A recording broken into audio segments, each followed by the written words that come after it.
bienvenue sur Ninon Petra Studio. Dans la vidéo d'aujourd'hui, on va rénover un meuble, c'est quelque chose que j'ai pas encore fait sur cette chaîne. Il y a quelques mois, quand on a déménagé dans notre nouvel appartement, on a fait un aller-retour chez mes parents qui, eux, venaient aussi de déménager et avaient donc pas mal de meubles à se débarrasser. J'ai donc pu récupérer quelques meubles et objets qui m'intéressaient, où je me suis dit que je pouvais un peu les remasteriser pour les intégrer dans notre décoration. Donc cette petite commode vient de chez Ikea, mais je pense qu'elle doit avoir au moins 15 ans, il me semble. C'est une commode que mes parents ont achetée pour mettre dans l'entrée, dans notre ancienne maison, et donc qui servait à ranger toute la paperasse. Je me souviens qu'il y avait des paniers dedans.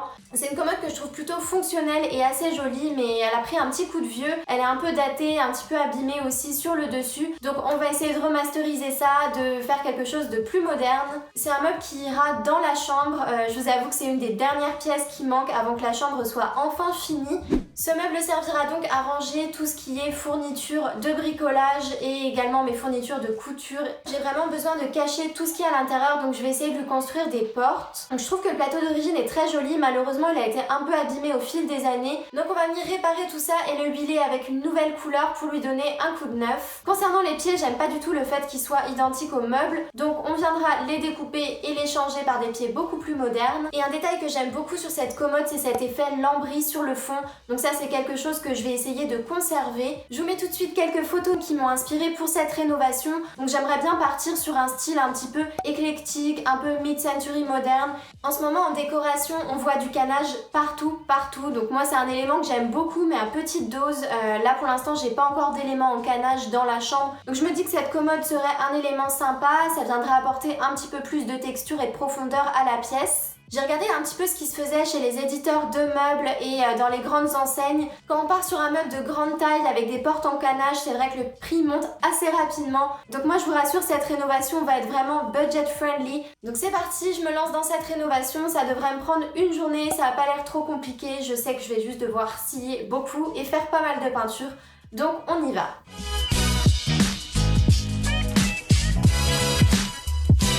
Pour commencer, je vais bien nettoyer mon meuble pour créer une bonne base de travail. Je prends donc un petit chiffon et du vinaigre blanc pour venir nettoyer complètement les surfaces. Bien sûr, je nettoie toutes les surfaces du meuble, les côtés, le dos et l'intérieur. Et une fois que c'est fait, je vais venir nettoyer les surfaces plus en profondeur avec du papier à poncer. Ça va me permettre d'éliminer le vernis qui était précédemment. Pour enlever toutes les petites poussières, je repasse avec un chiffon et du vinaigre blanc. J'ai investi récemment dans cette mini scie qui est hyper pratique. Elle est vraiment facile à utiliser. Donc là, je vais tout simplement venir scier les pieds de mon meuble. Honnêtement, ça demande pas mal de force dans les bras et un peu de patience aussi. Faites juste attention à ce que la lame de la scie soit bien droite quand vous coupez les pieds. Comme ça, vous aurez une découpe plutôt propre et quand vous viendrez poser les nouveaux pieds, la stabilité sera vraiment optimisée. Une fois que c'est fait, je viens juste poncer un tout petit peu et je vais commencer à créer l'encadrement de mes portes. Donc en général je fais pré-couper chez Leroy Merlin quand j'ai des découpes de bois à faire. Là j'avais fait un petit peu ça à la va-vite, donc la découpe n'était pas vraiment bonne. Toujours avec ma petite scie, je recoupe les baguettes de bois. Donc là pour les contours des portes, j'ai choisi de prendre du MDF, c'est un bois qui est très facile à travailler, qui est pas cher du tout. J'ai opté pour la solution agrafeuse murale et colle chaude. Là j'ai fait un petit test sur des mini baguettes et ça fonctionne plutôt bien. J'avais choisi des baguettes qui étaient arrondies d'un côté. Comme vous pouvez voir, à cause de l'arrondi, les jointures ne sont pas vraiment collées. Donc avec de la pâte à bois, je vais combler un petit peu les vides, ça me permettra d'avoir une texture plus lisse pour la peinture.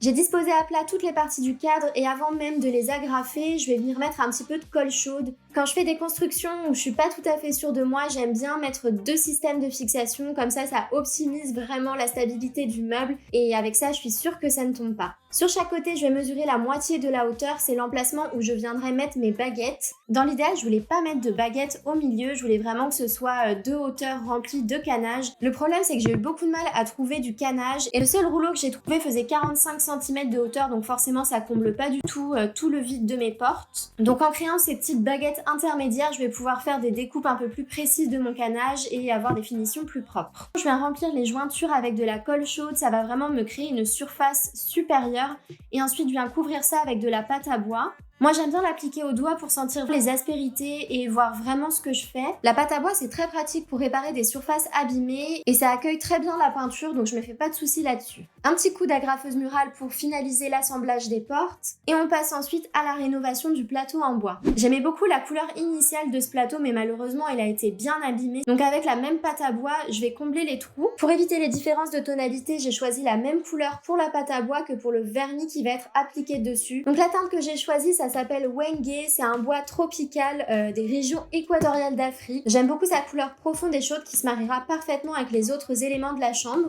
Donc on se retrouve dans le rayon peinture de Leroy Merlin. Mon œil s'est directement dirigé vers ce vert tropical que je trouve très intéressant, il est plutôt profond, il est pas très coloré et je pense que ça se mariera parfaitement avec les autres meubles de la pièce. Et là vous pouvez voir que c'est le drame, je me suis entaillé la main avec le tournevis. Franchement je me suis fait un peu mal donc j'ai laissé mon copain faire pour l'ouverture du pot. À première vue, la couleur fait plutôt peur, je la trouve très saturée, beaucoup plus claire que ce que j'imaginais. Mais je sais très bien que c'est la couleur dans le pot, il faut pas se fier à ça, donc on attaque la peinture. Évidemment, j'ai posé des scotch partout où c'était nécessaire pour protéger le plateau en bois. J'ai également enlevé les étagères pour que ce soit plus pratique à peindre. Et je commence donc par l'intérieur du meuble. L'idéal, c'est de bien dégager les angles avec un petit pinceau, surtout quand vous avez un bois très lisse comme ça. Là, je l'avais pas fait au début et je me rends compte qu'au rouleau, ça prend pas du tout les rainures. Si vous voulez un résultat qualitatif, prenez bien votre temps sur l'étape de la peinture. C'est vraiment important de dégager les angles et d'être plutôt attentif quand vous peignez.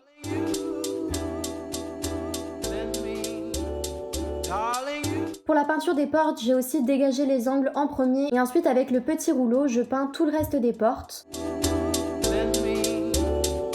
Hello, donc c'est le deuxième jour de cette rénovation. Il fait beau, je suis motivée, donc c'est reparti. Pendant la nuit, la première couche de peinture a super bien séché, donc là je vais passer la deuxième. Je procède exactement de la même manière. Je vous montre un peu ce que ça donne la première couche sur le meuble. Ça fait un petit peu peur à voir, mais vu que c'est une surface très lisse, la peinture a du mal à adhérer au support. Je pense qu'il va vraiment me falloir 2 ou 3 couches pour avoir un rendu plutôt joli.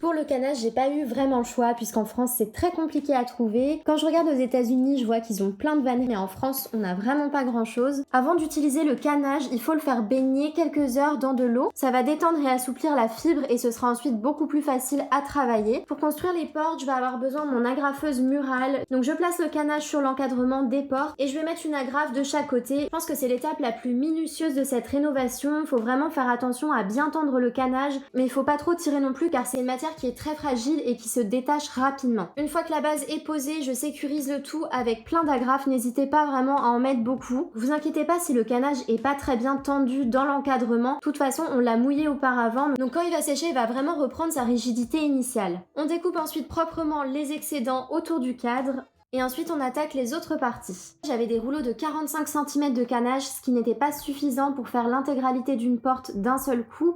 Du coup j'ai dû couper à chaque fois mes petits carrés pour vraiment optimiser l'utilisation du matériau. On le voit à peine de l'extérieur, mais il y a un endroit où j'ai dû faire un raccord. Donc j'ai essayé de découper au même niveau les 2 morceaux de canage et ensuite de les superposer en les collant avec de la colle chaude. J'ai choisi ces longues poignées façon laiton brossé. Je les trouve très minimalistes et plutôt fonctionnelles. Elles rappellent vraiment le design des années 50 et c'est ce genre de vibes que j'ai envie d'intégrer un peu à ce meuble. J'adore l'association du vert tropical avec le canage très clair. Je trouve que ça fait un beau contraste et ça fonctionne très bien ensemble. Une fois que c'est bien sec, je vais nettoyer toutes les aspérités sur la peinture et je vais venir placer des petites baguettes de rotin dans l'encadrement des portes. Si c'était à refaire, j'aurais attendu que le canage soit sec pour faire cette étape, puisque vous verrez par la suite, le canage s'est retendu et les baguettes en rotin ont un petit peu bougé. J'ai ajusté le tir à la fin, mais j'aurais vraiment dû attendre un petit peu.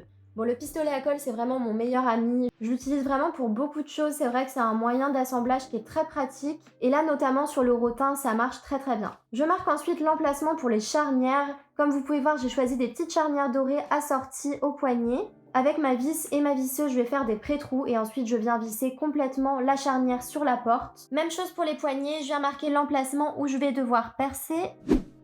J'ai acheté des pieds tout simples blancs et avec cette bombe dorée mat, je vais donner un petit côté vintage qu'on adore. Je vais pas visser mes pieds à l'endroit où étaient les anciens puisque la base des nouveaux pieds est beaucoup plus grande, mais pour le coup ça change rien. On est sur un meuble qui est plutôt grand, donc dans ce cas ça n'altère pas vraiment la stabilité du meuble. Bon, petit moment gênant, je suis littéralement tombée sur le meuble. J'ai quand même cassé un pied du meuble, donc j'ai dû les dévisser pour les revisser un petit peu plus loin parce que j'avais complètement éclaté le trou de la vis. Bon là, j'ai dû me résigner sur le fait qu'il allait vraiment falloir une troisième couche de peinture, donc c'est reparti.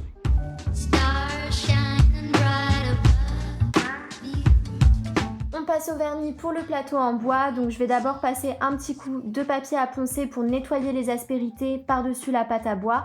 Je nettoie ensuite toutes les poussières au chiffon et avec un pinceau, on attaque le vernis. Donc voilà la différence avant et après le vernis. J'adore le rendu et vous allez voir que ça va encore foncer avec les couches suivantes. Ici j'ai mis 3 couches parce que je voulais vraiment avoir un effet très foncé. Pour finir, je bombe mon meuble avec un vernis mat qui va venir préserver la couleur. On visse ensuite les portes au meuble. C'est pas une étape qui est très facile, donc je vous conseille vraiment d'être à deux pour qu'il y en ait un qui tienne la porte et un qui visse.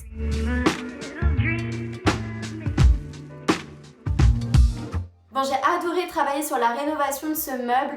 C'est une des premières fois où je fabrique quelque chose et qu'il n'y a pas du tout de problème. C'est vrai que tout a marché du premier coup et je suis très contente de moi. Donc je vais vous montrer tout de suite à quoi ça ressemble. C'est parti pour le résultat.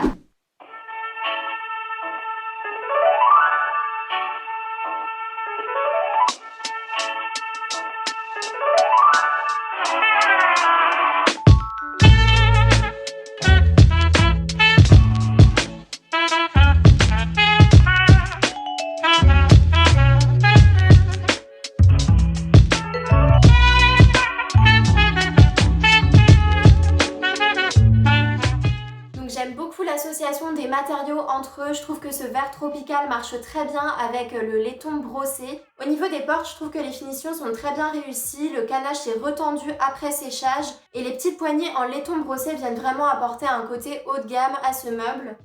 Je suis aussi super contente du rendu concernant le vernis. J'avais eu un petit peu peur en choisissant un vernis foncé, mais finalement ça s'intègre très bien avec ce vert tropical.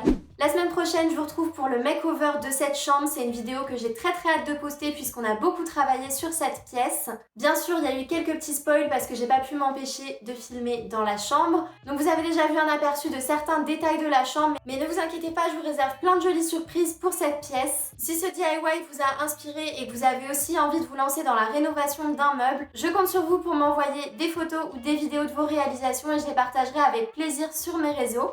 Pour être honnête, c'est pas une rénovation qui demande énormément de compétences, donc n'hésitez pas à vous lancer si vous avez des meubles anciens que vous avez envie de remasteriser, de moderniser un petit peu. Allez-y, lancez-vous, rien qu'un petit peu de peinture ou le fait de changer les poignées ou les pieds, ça change vraiment le style d'un meuble. Si la vidéo d'aujourd'hui vous a plu, je compte sur vous pour vous abonner à cette chaîne. Vous pouvez également activer les notifications et n'hésitez pas à me mettre un petit like si vraiment vous avez adoré ce contenu. Si vous ne me suivez pas encore sur Instagram, sachez que je poste quotidiennement des inspirations autour de la déco et également quelques sneak peeks de la décoration de notre appartement.